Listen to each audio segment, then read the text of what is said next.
오늘도 옆 사람께 인사해 봅시다. 오늘 예수님께서 우리와 함께 계십니다. 예수님께서 이 시간 우리와 함께 계십니다. 오늘도 말씀으로 위로하여 주시고 많은 사람들에게 찾아가 주셔서 위로하여 주시고 치유하여 주시고 힘을 주셨던 주님께서 우리에게 동일한 은혜를 내려주실 줄로 믿습니다. 그동안 어떻게 지내셨습니까? 잘 지내셨습니까? 좋은 일이 많이 있으셨습니까? 아니면 혹여라도 오늘처럼 좋지 않은 일이 있진 않으셨습니까? 오늘 말씀을 준비하면서 슬피 우는 과부를 보면서 그녀를 위로하셨던 예수님을 생각하면서 나에게도 이러한 슬픈 일이 있었을까? 한번 슬픈 일이 어떤 게 있었나 사실을 돌아보았습니다. 여러 가지 슬픈 일들이 스쳐 지나갔습니다. 그렇게 슬픈 일들은 어떤 슬픈 이야기가 내 생활의 가운데 있었을까, 내 삶 가운데 있었을까 생각하는 가운데 월요일 날 엄청 슬픈 일이 한 가지 생겼습니다. 이제 외출을 하고 집에 갔는데 집이 물난리가 났습니다. 아랫집도 전화를 했는데 왜 안 받느냐 이러고 알아보니까 집에 가니까 물이 이렇게 흥건히 고여 있고요.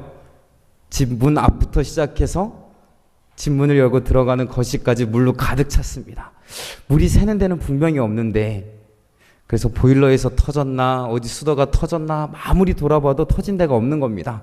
나중에 알고 봤더니 하수도가 막혀서 역류해서 이렇게 물이 넘친 거였습니다. 저희가 2층인데 3층, 4층 있는 집이 하수도가 다 연결돼 있어서 가장 낮은 하수도인 저희 집에서 이렇게 역류한 것입니다. 이걸 어떻게 해결하나 별의별 방법을 다 생각하고 써보다가 집주인에게 전화를 해야 되겠다. 또 밑에 내려가서 하수도를 이렇게 살펴보니까 이건 도저히 지금 한다고 해서 해결될 일도 아니었습니다. 근데 집주인은 전화도 받지 않고 이걸 어떻게 할까? 집주인은 계속 전화를 받지 않고 다른 집, 같은 집에 이제 건물에 사는 사람들이 집주인이 원래 전화를 안 받는다, 안 고쳐준다, 어떻게든 해결해야 된다.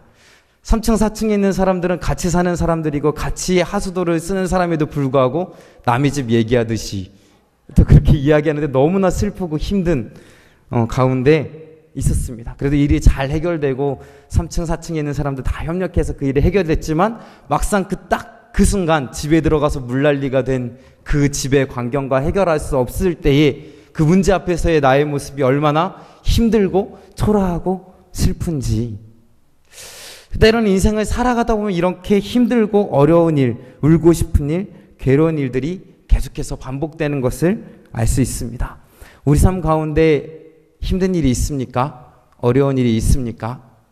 이렇게 때로는 이야기를 하다 보면 또 신방을 가보면 얼마나 힘든 일들, 말 못할 일들, 괴로운 가운데 있는지 참 너무나 안타깝고 너무나 마음이 아픈 그런 일들이 많이 있음을 보게 됩니다. 그런데 그 가운데서도 힘이 되는 것은 오늘 말씀처럼 예수님이 우리와 함께 계십니다. 예수님이 우리의 위로가 되십니다. 위로가 될 뿐 아니라 우리 문제의 해결사가 되어 주십니다. 오늘 어떤 사건이 일어났습니까? 보니까 자식이 죽었습니다. 우리 12절 말씀을 같이 한번 읽어보겠습니다. 시작.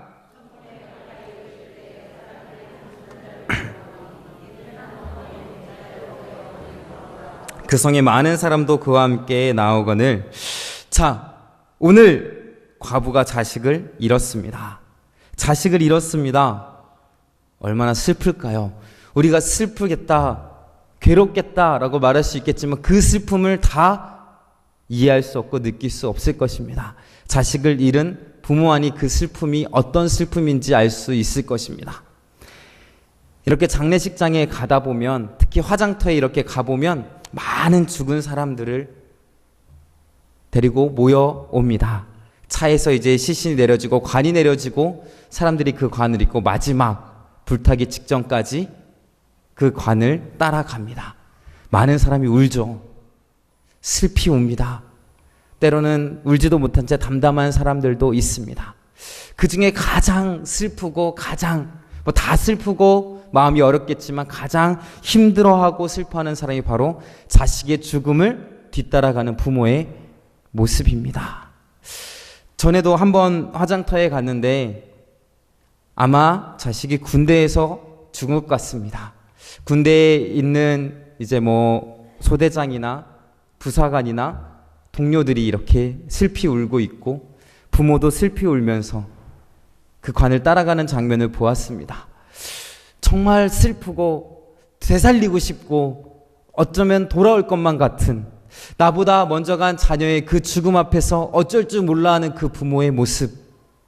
이 세상에서 사랑하는 사람을 떠나보낼 때 다 힘들고 마음이 아프고 슬프겠지만 원래 순서대로는 내가 먼저 가야 되는데 내 자녀가 먼저 떠난 그 사건 앞에서 너무나 당황스럽고 너무나 슬프고 힘든 가운데 있는 그 사람들의 모습. 오늘 이 과부도 그 아픔 가운데, 그 슬픔 가운데 자식을 보내고 있습니다. 여기서 자녀가 죽었다 이런 걸로 끝나지 않습니다. 자세히 보니까 이는 한 어머니의 독자다라고 말하고 있습니다. 둘째, 셋째가 있는 것도 아니고 자녀가 오직 한 명밖에 없었는데, 지금 당시는 자녀가 한 명인 곳이 많이 있죠. 그런 가정이 많이 있지만 이 당시는 또 많이 낳았던 그런 시대인데 그 하나밖에 없었던 그 귀한 자녀가 죽어버리고 말았습니다. 이 말씀에 어떻게 죽었다, 무슨 일로 말미암아 죽었다라고 나와 있지 않습니다. 그러나 어떻게 죽었는지 나와 있지 않지만 이 여인의 슬픔이 어떠한 것인지 우리는 상상할 수 있습니다. 그 어떤 아픔보다도 큰 아픔이었다는 것을 알 수 있습니다. 그냥 자식도 아니고 독자였는데 여기에 한 가지가 더 붙습니다. 무슨 단어가 붙죠? 과부더라 라고. 이제 의지할 사람이 한 명도 남지 않았습니다. 먼저 사랑하는 남편을 보내고 이제 사랑하는 자녀 단 한 명과 둘이 살아가고 있었는데 이제는 그 자녀마저도 보내야 하는 이 어머니의 심정. 우리가 이 어머니의 심정을 어떻게 알 수 있겠습니까? 우리가 아무리 슬프고 힘든 일이 있고 어려운 일이 있다 할지라도 이 여인 앞에서 우리가 감히 내가 더 힘들다라고 말할 수 없을 것입니다. 물론 더 큰 일을 당하신 분도 있을 수도 있습니다. 중요한 건 이 여인은 지금 너무나 감당할 수 없는 힘든 일 가운데에 있다는 것입니다. 너무나 힘들고 어려운 가운데 마을 사람들과 함께 나옵니다. 마을 사람들은 그 아픔을 함께 나누었습니다. 오늘 말씀해 보니까 12절 마지막 말씀에 그 성에 많은 사람도 그와 함께 나왔다. 사람들이 한 죽은 자를 메어 나왔다라고 말하고 있습니다. 그리고 그들도 함께 울었을 것입니다.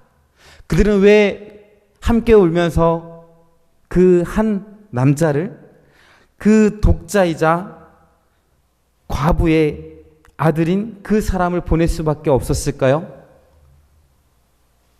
왜 같이 울 수밖에 없었을까요? 그들은 해결할 능력이 없었습니다. 그들은 어떠한 말로도 위로할 수 없었습니다. 우리 가운데도 이런 일들이 일어납니다. 우리 주변에도 많은 어려움을 당한 사람들이 많이 있습니다.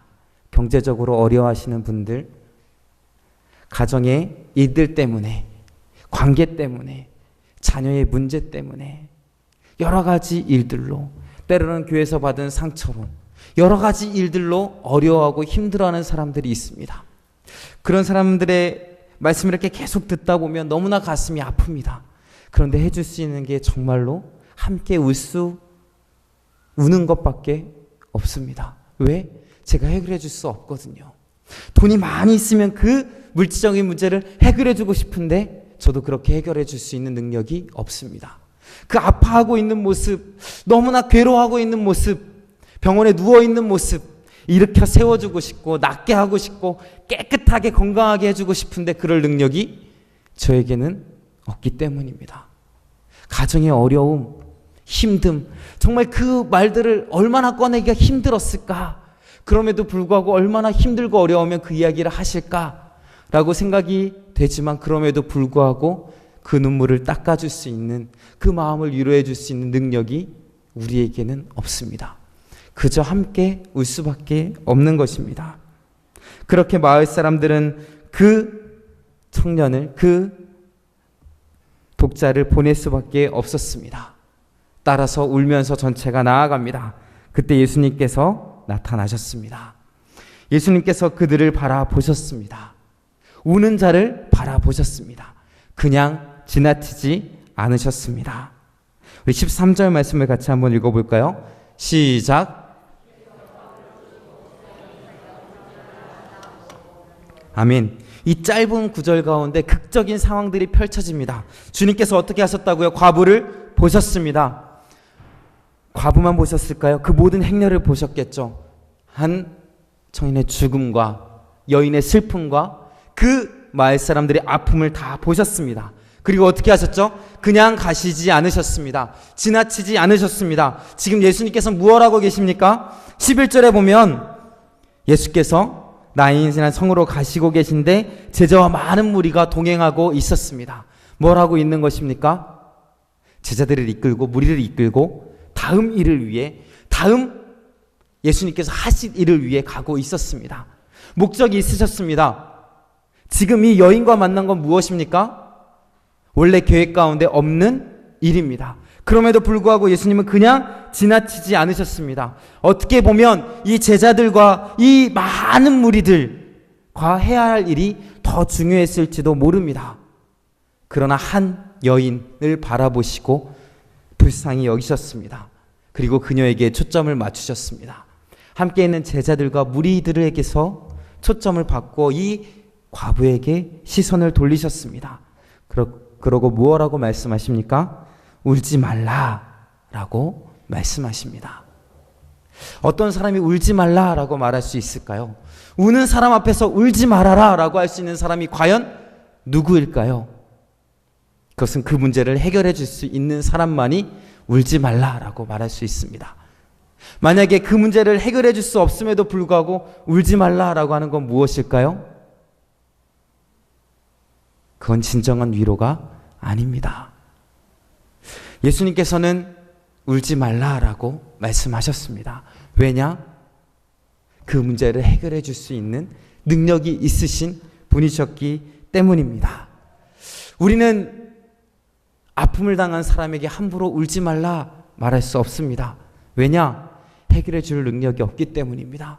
그래서 우리에게 있어서 가장 큰 위로는 어쩌면 그냥 함께 우는 것밖에 없습니다. 하지만 예수님은 우리와 다른 분이십니다. 그 문제를 해결할 수 있으신, 능력이 많으신, 불가능이 없으신, 전능하신 하나님이십니다. 그 예수님이 이 여인에게 찾아오셨습니다. 때로는 우리도 이러고 싶습니다. 우리도 다른 사람에게 울지 말라, 내가 해결해 주겠다. 울지 말라, 그 문제를 내가 해결해 주겠다라고. 그러나 우리는 그렇게 말할 수 없죠. 예수님만이 그렇게 할 수 있습니다. 그럼에도 불구하고 우리는 사람들에게 다가가 위로할 수 있습니다. 예수님이 하신 것처럼 예수님을 본받아서 우리도 움직일 수 있고 이렇게 말할 수 있습니다. 왜 그럴까요? 그 예수님이 우리와 함께 하시기 때문입니다.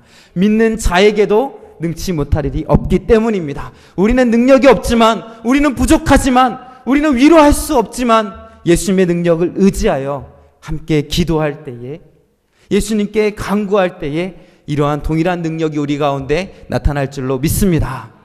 우리는 먼저 어떻게 해야 될까요? 예수님처럼 시선을 돌려야 합니다. 누구에게로?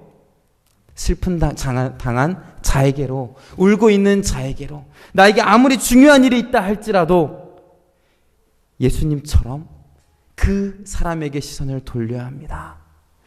교회가 해야 할 가장 중요한 일이 무엇입니까? 영혼을 보는 것입니다. 울부짖고 있는 그 영혼을 향하여서 시선을 돌리는 것입니다. 아무리 교회가 화려하게 변하고 교회가 여러 가지 일들을 하고 행사를 한다 할지라도 영혼을 바라보는 시각이 없으면 그것은 아무 소용이 없습니다. 영혼을 바라보는 사랑의 눈빛이 없다면, 사랑의 손길이 없다면 그것은 그리스도인이 아닙니다. 우리의 눈빛은 어디를 향하고 있습니까? 우리의 초점은 어디를 향하고 있습니까? 우리가 바라보는 시선과 손길은 어디를 향하고 있습니까? 이 세상은 자꾸만 자신을 바라봅니다. 자신의 이익과 자신의 행복을 향해서 자신만을 바라봅니다. 그러나 예수님을 믿는 사람은 어떠해야 됩니까? 이처럼 모든 일을 제껴두고서라도 그 불쌍한 사람을 향하여 나가는 그러한 모습이 우리에게 필요한 줄로 믿습니다. 우리 가운데 주위를 둘러보시기 바랍니다. 힘든 사람들이 얼마나 많이 있습니까? 아픈 사람들이 얼마나 많이 있습니까? 찾아가서 위로해야 될 사람들이 얼마나 많이 있습니까? 때로는 교회에서도 바쁜 일 가운데 있다 보면 갑자기 문득 생각나는 사람들이 있습니다. 이분, 내가 찾아가기로 했는데, 이번 주에 한 번은 꼭 찾아가기로 했는데, 때로는 바쁜 일로 자꾸만 지나가다가 그런 제 자신을 바라보게 됩니다. 그래, 딴 일 다 제껴두고라도 먼저 찾아갔어야 되는데, 기도라도 한 번 더 해드렸어야 되는데, 함께 하나님을 바라봤어야 하는데, 그럼에도 불구하고 자꾸 그런 일들을 놓치게 되고 다른 일들을 먼저 바라보게 되는 것이 저의 모습입니다. 우리도 그렇지 않습니까? 바쁘다는 핑계로, 때로는 힘들다는 핑계로, 어렵다는 핑계로, 깜빡 했다는 핑계로 때로는 영혼을 돌아보지 못하고 우리 주위에 있는 사람을 돌아보지 못하고 따뜻한 전화 한마디라도 할 수 있는 그 시간을 비우지 못하는 우리의 모습을 돌아봐야 할 것입니다. 먼저 우리 주위에 있는 어려운 사람들에게 시선을 돌리시기 바랍니다. 그들에게 따뜻한 전화 한마디라도, 그들에게 짧은 만남이라도, 그리고 하나님께 기도하는 그런 일들이 우리 가운데 있기를 소망합니다. 그렇게 예수님을 의지하며 그 사람들을 바라볼 때에 예수님께서 울지 말라 했던 그 음성이 그들에게 동일하게 들릴 줄로 믿습니다. 오늘 울지 말라 하시며 예수님은 그냥 울지 말라로 그치지 않으셨습니다. 그 다음에 어떻게 행동하셨습니까? 우리 14절 말씀을 같이 한번 읽어보겠습니다. 14절 말씀입니다. 시작. 가까이 가서 그 관에 손을 대시니 맨 자들이 서는지라 예수께서 이르시되 청년아 내가 네게 말하노니 일어나라 하시매. 아멘. 예수님께서 울지 말라라고 하셨습니다. 그리고 어떻게 하셨죠? 행동하셨습니다. 그때 놀라운 역사가 일어났습니다. 죽음도 일으키시는 예수님의 능력이 나타났습니다. 이런 일이 어떻게 일어납니까? 예수님은 전능하시기 때문입니다. 우리의 모든 문제를 해결하시고 우리 주위에 있는 많은 아픈 자들의, 어려운 자들의 모든 문제를 해결하실 수 있는 예수님의 능력이 나타났습니다. 전능하신 하나님의 능력이 나타난 것입니다. 우리 가운데 힘든 일이 있습니까? 어려운 일들이 있습니까? 주변에 있는 어려운 자들이, 힘든 자들이 있습니까? 예수님의 능력으로 말미암아 그 모든 문제가 해결될 줄로 믿습니다. 우리 한번 찬양 한번 하고 계속해서 말씀 듣기 원합니다. 전능하신 나의 주 하나님은 능치 못하실 것이 없습니다.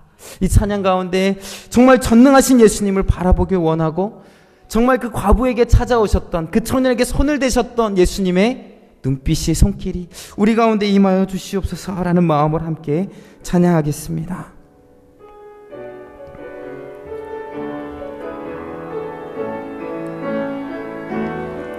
전능하신 나의 주 하나님은 능치 못하실 일 전혀 없네. 우리의 모든 간구도, 우리의 모든 생각도, 우리의 모든 꿈과 모든 소망도 신실하신 나의 주 하나님은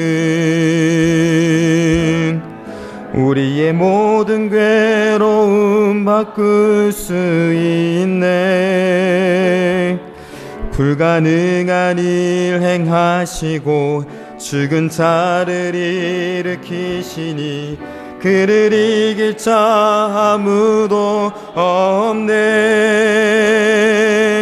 주의 말씀 의지하여 깊은 곳에 금을 던져 오늘 그가 놀라운 일을 행하시는 것 보라. 주의 말씀 의지하여 믿음으로 금을 던져 믿는 자에게 능치 못함 없네. 할렐루야. 예수님이 어떤 분이십니까? 전능하신 분이십니다.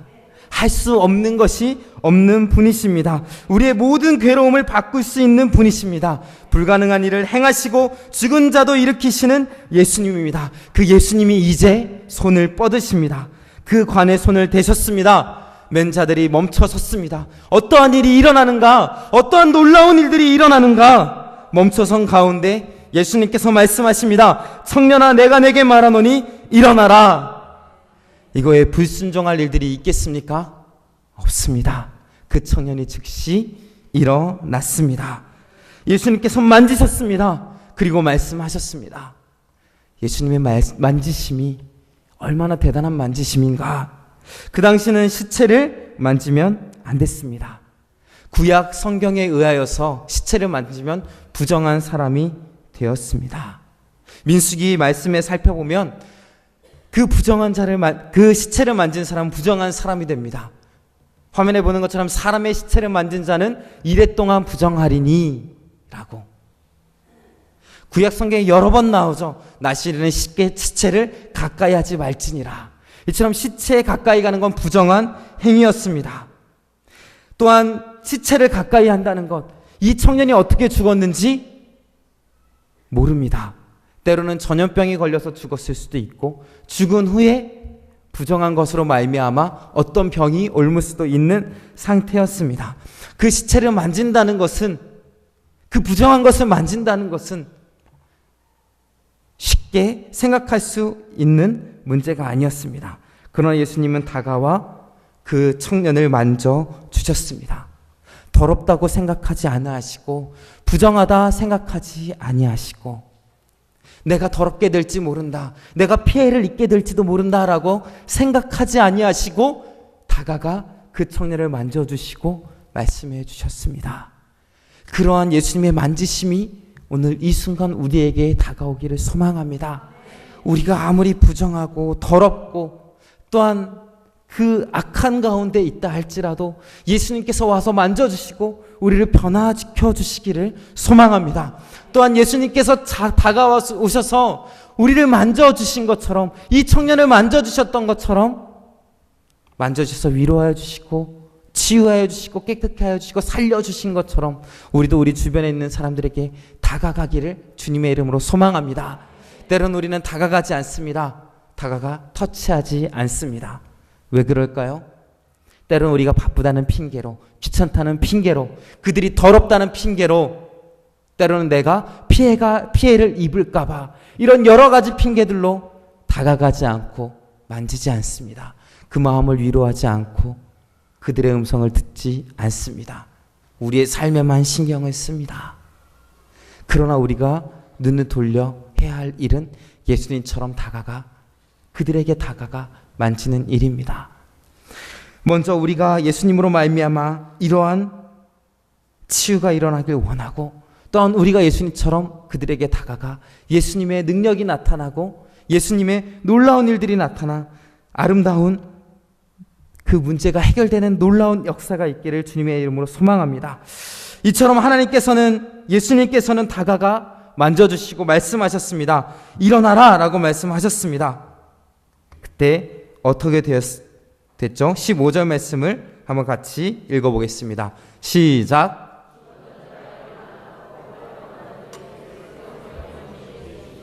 할렐루야. 죽었던 자가 일어나 앉았습니다. 말도 하였습니다. 완전해졌습니다. 그냥 살아난 것뿐만 아니라 이전의 모든 행동들 예전과 같이 다 할 수 있도록 완전한 모습으로 예수님께서 살려주셨습니다. 이것이 예수님의 능력입니다. 우리의 문제를 돌아봅시다. 힘든 일이 얼마나 많으십니까? 그것 때문에 얼마나 괴로우십니까? 때로는 아무에게도 말하지 못하고 혼자 가지고 있는 그런 아픔도 있지 않습니까? 이건 어떻게 해결해? 이게 어떻게 해결될 수 있을까? 그냥 이것은 내가 평생 가지고 살아야 될 내 아픔이야 라고 생각할지도 모릅니다. 그러나 그 어떤 것도 예수님의 말씀 앞에서 불순종할 수 없습니다. 예수님의 말씀 앞에 모든 것은 해결될 수 있습니다. 하나님의 뜻 가운데 모든 문제는 해결될 수 있습니다. 이 예수님께 나아가는 우리가 되기를 주님의 이름으로 다시 한번 소망합니다. 또한 우리의 주위에 있는 사람에게도 마찬가지입니다. 우리가 다가가 나아갈 때에, 주님의 말씀을 전할 때에, 함께 기도할 때 이처럼 놀라운 역사가 일어날 줄로 믿습니다. 오늘 말씀해 보니까 이제 그 광경을 보고 16절에 보니까 모든 사람이 두려워했습니다. 그리고 하나님께 영광을 돌렸습니다. 그리고 큰 선지자가 우리 가운데 일어났다. 하나님이 우리의 백성을 돌아보셨다라고. 이 이야기의 핵심은 무엇입니까? 죽은 자가 살아났다 이걸로 끝나는 것이 아닙니다. 예수님에 대해서 분명하게 말해주고 있습니다.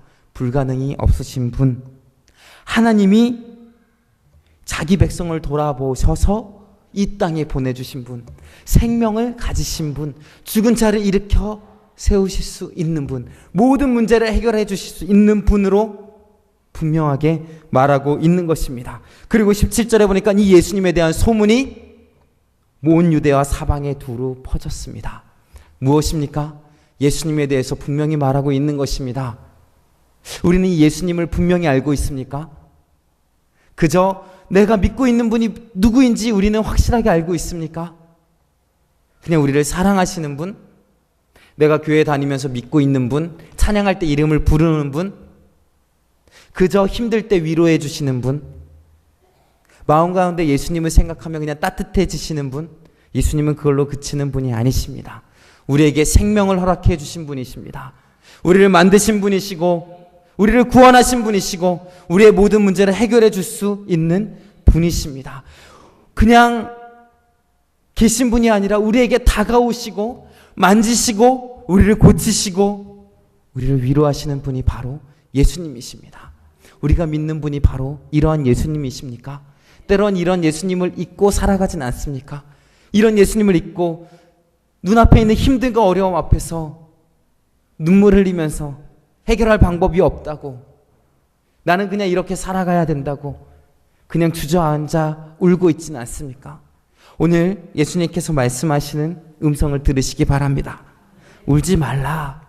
이제 그만 울라. 내가 해결해 주겠다. 내가 만져주겠다. 내가 다가가겠다. 이 예수님을 바라보는 우리 모두가 되기를 주님의 이름으로 소망합니다. 또한 그 예수님의 음성을 듣고 변화받은 우리가 해야 될 것은 예수님을 본받아 돌아보는 것입니다. 그리고 다가가 이웃에게 말하는 것입니다. 울지 마십시오. 이제 그만 울어도 됩니다. 그냥 우리라면, 착한 이웃이라면, 친절한 이웃이라면, 따뜻한 이웃이라면은 그냥 다가가서 그냥 던지는 말로 울지 마세요 라고 하겠지만, 그리스도인이 말하는 울지 말라라는 말에는 힘이 있는 줄로 믿습니다. 왜냐하면 그냥 우리가 능력이 있어서가 아니라, 우리가 해결해 줄 수 있는 힘이 있어서가 아니라 우리 안에 계신 예수님께서 우리에게 능력을 주시기 때문입니다. 우리는 힘이 없지만, 우린 능력이 없지만 우리를 통하여서 예수님께서 역사하실 줄로 믿습니다. 새생명 축제가 끝났습니다. 우리가 전도한 사람들이 교회에 왔습니다. 때로는 오지 못한 사람들도 있습니다. 그들에게 다가가는 우리가 되기를 소망합니다. 돌아보십시오. 얼마나 불쌍한 영혼입니까? 때로는 자기들이 잘 살고 있다고, 나는 문제가 없다고, 나는 이 땅에서 잘 살아가고 있다고 말하지만 우리가 보기엔 얼마나 불쌍한 영혼입니까? 하나님을 모르고 예수님을 모르고 이 땅에서 그렇게 살다가 나중에 지옥에 가야 하는 그 불쌍한 영혼들, 그 영혼들에게 다가가 불쌍히 여기고 찾아가 예수님의 말씀을 전하는 우리가 되어야 할 것입니다. 예수님의 말씀 가운데 소망이 있습니다. 희망이 있습니다. 어려운 사람이 있으면 다가가 울지 마십시오. 예수님께서 찾아오실 것입니다. 만지실 것입니다. 해결할 것입니다. 교회로 나아오십시오. 예수님의 만지심을 느끼십시오. 예수님께서 해결해 주시는 그 만지심을 체험하십시오. 이렇게 말할 수 있는 우리가 되기를 주님의 이름으로 소망합니다. 우리 같이 기도하겠습니다. 예수님은 우리에게 이 시간 동일하게 말씀하십니다. 울지 말라. 내가 만져주겠다. 내가 고쳐주겠다. 죽은 자도 일으키는 내가 너희들의 아픔을 내가 돌아보겠다. 이 예수님이 우리의 예수님이십니다. 우리에게 어려움이 있다면 예수님을 바라봅시다. 이 예수님께 기도합시다. 우리의 모든 것을 위해, 우리의 생명을 위해 십자가에서 죽으신 예수님께서 우리의 인생을 책임져 주실 것입니다. 또한 우리가 그 이웃들에게 찾아가 예수님의 생명을 전하는 우리가 되기를 소망합니다. 울지 마십시오. 그만 아파하십시오. 나는 해결해 줄 수 없지만 예수님께서 해결해 줄 수 있습니다. 교회에 나와 예수님의 말씀을 들으십시오. 음성을 들으십시오. 예수님께서 해결해 주실 것입니다. 그렇게 외칠 수 있는, 정말 이 사건을 통해서 예수님이 온 유대와 온 땅에 퍼졌던 것처럼 오늘 이 순간 그러한 역사가 우리에게도 일어나서 이 주변에 있는 사람들에게 그 말씀이 전파될 수 있도록 주님 함께하여 주시옵소서. 이 시간 같이 기도하겠습니다. 하나님